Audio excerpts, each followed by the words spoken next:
Assalamualaikum warahmatullahi wabarakatuh. Alhamdulillah bertemu dengan saya Dewi di channel Dewi Quran Official. Pada pertemuan kali ini kita akan membahas tentang kesempurnaan harokat part 1. Tapi sebelum kita mulai, jangan lupa untuk subscribe dan tekan tombol loncengnya untuk bisa membagikan video-video terbaru dari saya. Terima kasih. Assalamualaikum warahmatullahi wabarakatuh. Di dalam membaca Al-Quran, selain kita harus memahami atau mengerti makharijul huruf, kemudian sifat-sifat huruf, serta hukum bacaan tajwid. Nah, di sini ada pembahasan mengenai kesempurnaan harokat. Jadi kita harus mengerti pula konsep dari kesempurnaan harokat agar kita membaca Al-Quran bisa lebih fasih lagi, seperti itu ya. Nah, harokat di sini nanti akan kita bahas bagaimana kita cara membaca harokat yang meliputi harokat fathah, harokat kasroh, harokat dhammah, karena nanti ada perbedaan-perbedaan ketika huruf hijaiyah tersebut huruf tebal atau huruf tipis ya. Ada sedikit perbedaan, jadi kita harus mengetahui konsep dasarnya terlebih dahulu ya, untuk atau agar kita membaca Al-Qur'annya bisa lebih fasih lagi ya. Nanti di sini ada cara membaca harokat dhammah untuk huruf-huruf tebal dan tipis. Nah, kemudian ada cara membaca harokat kasroh untuk huruf-huruf tebal dan tipis, dan yang terakhir ada cara membaca harokat fathah untuk huruf tipis dan fathah untuk huruf-huruf tebal. Jadi nanti ada perbedaan ya. Nah, ini konsep dasarnya untuk agar usaha kita untuk lebih fasih lagi dalam membaca Al-Quran. Nah, kita awali dengan konsep ini ya. Nah, pengertian dari harokat itu sendiri itu apa? Nah, kita lihat ya. Di sini keterangan, jika mad adalah perpanjangan dari harokat, maka harokat adalah kependekan dari mad. Ya, saya ulang lagi. Jika mad adalah perpanjangan dari harokat, nah, maka harokat ini, harokat adalah kependekan dari mad. Nah, di sini konsepnya. Nah, di sini huruf mad ya. Mad. Huruf mad ada 3. Ini mad alif, mad ya, dan mad wawu. Nah, panjang harokat dari mad ini kan 2 harokat ya. Panjangnya 2 harokat. Nah, untuk mad 3 huruf mad ini, nah, berasal dari mana? Lahir dari mana? Nah, untuk mad alif ini berasal dari fathah dan fathah. Jadi satu fathah satu harokat ditambah satu fathah satu harokat. Jadi digabung, satu fathah ditambah satu harokat ditambah satu harokat menjadi 2 harokat. Jadi alif mad alif ini kan panjangnya 2 harokat. Nah, karena gabungan dari fathah dan fathah.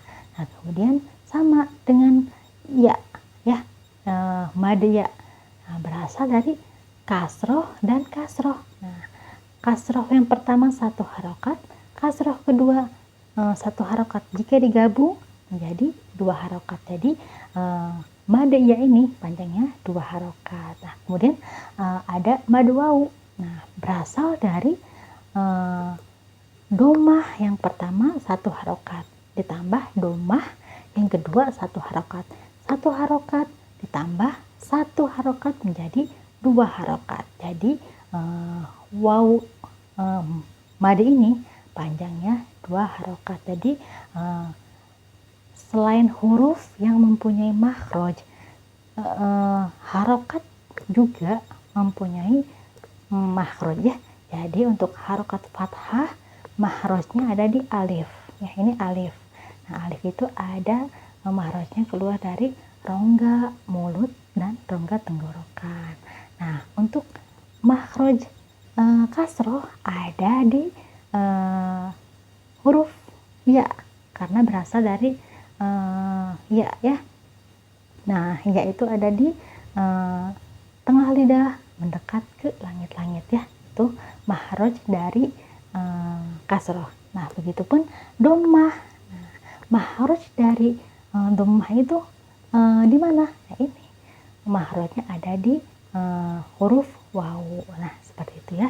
Jadi bisa dikatakan misalkan makhraj fathah itu setengah dari huruf alif madiyah. Untuk kasroh makhrajnya adalah setengah dari huruf ya madiyah, seperti itu ya. Nah, itu konsep dasarnya.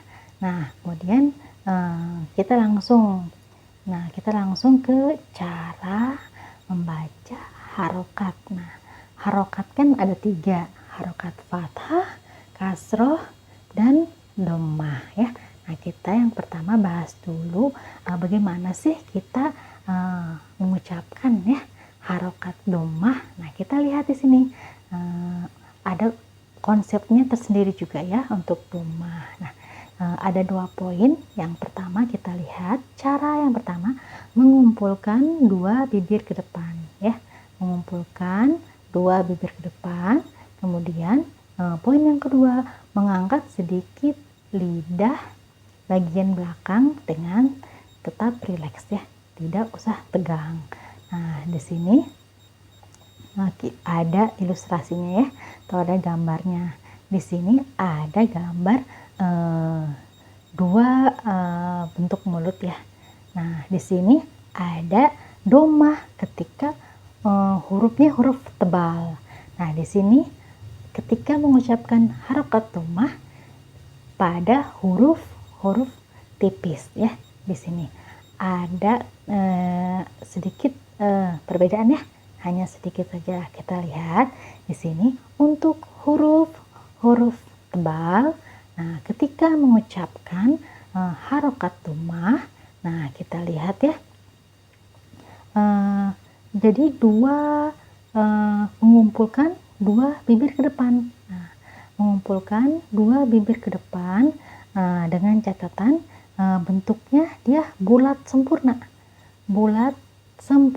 Jadi ketika mengumpulkan 2 bibir ke depan ini sangat sempurna ya bulatnya.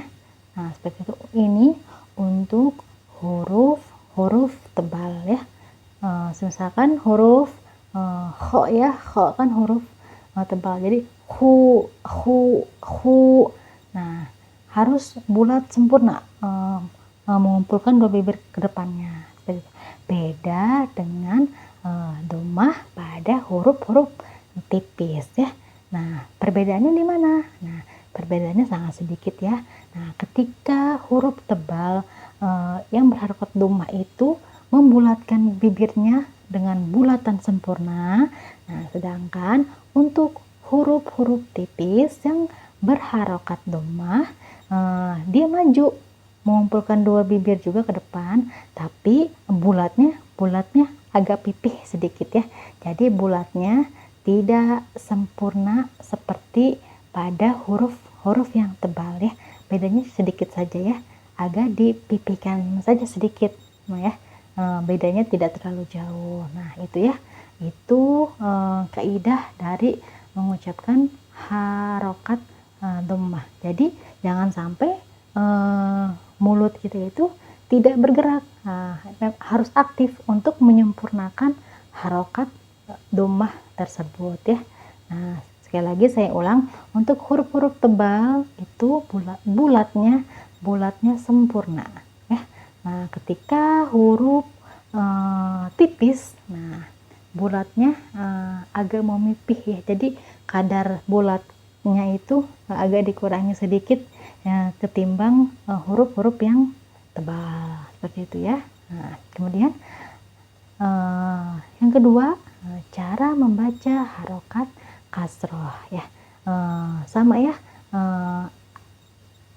harokat kasroh pada huruf tebal dan tipis juga. Kita lihat poin yang pertama, untuk harokat kasroh, menurunkan bibir bawah dan sedikit menjauhkan rahang ya.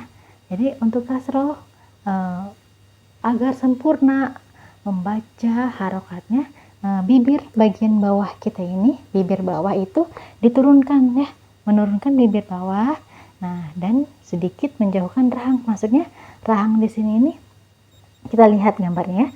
Nah ini bibir bagian bawah diturunkan ya, diturunkan.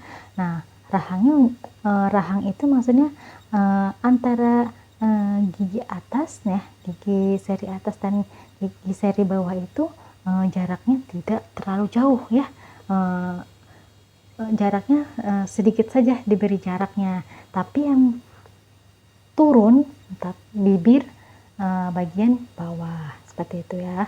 Dan poin yang kedua, nah, mengangkat sedikit lidah bagian tengah. Nah seperti itu ya. Nah untuk yang kasroh ini, poin yang pertama sudah sempurna jika kita berusaha untuk melakukan poin yang pertama, insya Allah sudah sempurna. Tapi jika ditambah dengan poin kedua, nah ini akan lebih sempurna lagi ya.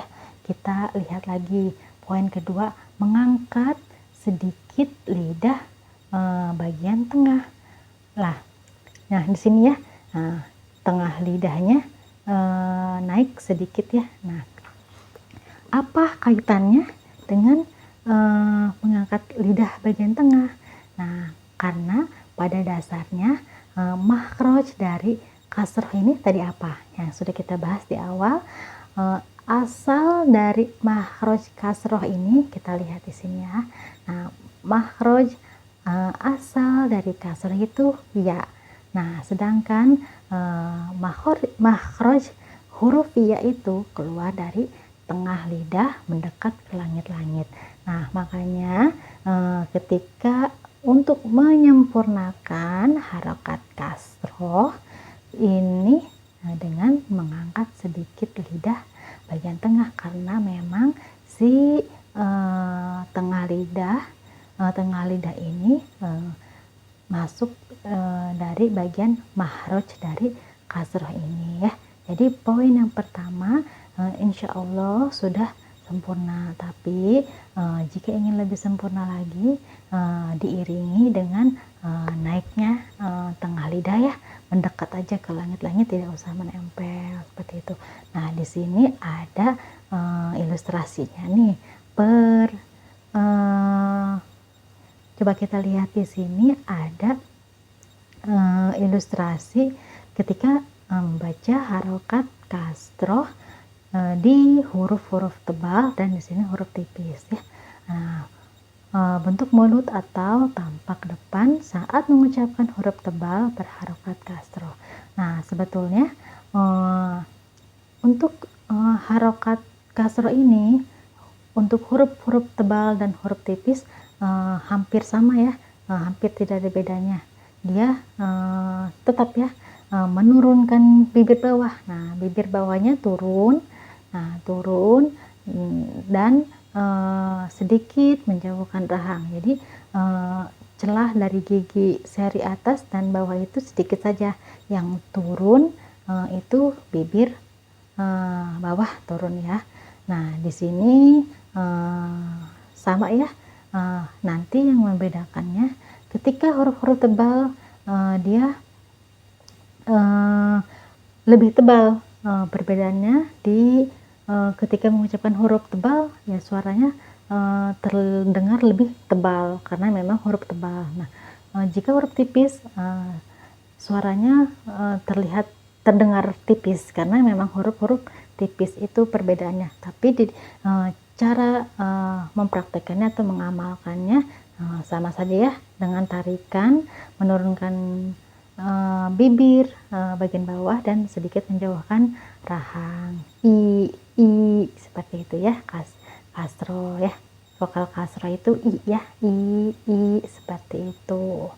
Nah kemudian kita lihat Yang terakhir, cara membaca harokat fathah. Nah, di sini ada pula fathah yang tipis dan tebal ya. Di sini harokat fathah ketika huruf-huruf tebal. Nah, di sini mengucapkan harokat fathah di huruf-huruf tipis ya.